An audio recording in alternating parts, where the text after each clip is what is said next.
வீட்டில் இருக்கும்போதுலாம் இவ்வளோ இங்கிலீஷ் பேச மாட்டேன். எங்கள் ஸ்கூல் ஜாயின் பண்ண தான் நாங்கள் அவங்ககிட்ட ஒரு நாள் கம்யூனிகேட் பண்ணதான் எனக்கே தெரியுது இவனுக்கு இங்கிலீஷ் இவ்வளோ அளவுக்கு பேச தெரியுதா அப்படின்னு. இதுக்கு ரொம்ப நாங்கள் தேங்க்ஸ் பண்ணிட்டு இந்த ஸ்கூல் டீச்சர் நித்யா மேம் எல்லா மேம்க்கும் தான். ஏன்னா ரொம்பவே ட்ரைனிங் பண்ணுறீங்க. டீச்சர்ஸோட சைடில் வந்து அவங்க எந்த அளவுக்கு எஃபர்ட் போட முடியுமோ அந்த அளவுக்கு எஃபர்ட் போடுறாங்க. இங்கிலீஷ் பேசுகிற கோச்சிங்க்கு, பேசுறதுக்கு, இங்கிலீஷ் பேசுறதுக்கு, மற்ற ஆக்டிவிட்டீஸ்க்கு எல்லாமே அவங்களோட எஃபெக்ட் ரொம்பவே எஃபெக்ட் போடுறாங்க. ரொம்பவே தேங்க்ஸ் சொல்லுங்க டீச்சர்ஸ், இந்த ஸ்கூல் டீச்சர்ஸ் எல்லாருக்குமே ரொம்ப தேங்க்ஸ் மேம்.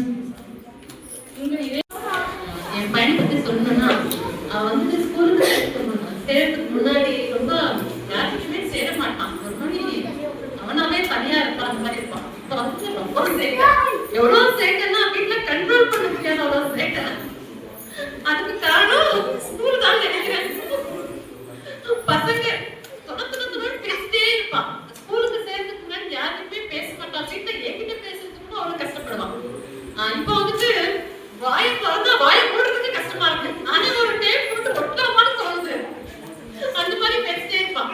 அதுக்கப்புறமா ஸ்டடீஸை பத்தி நான் ஸ்டடீஸ் வந்து சூப்பர்.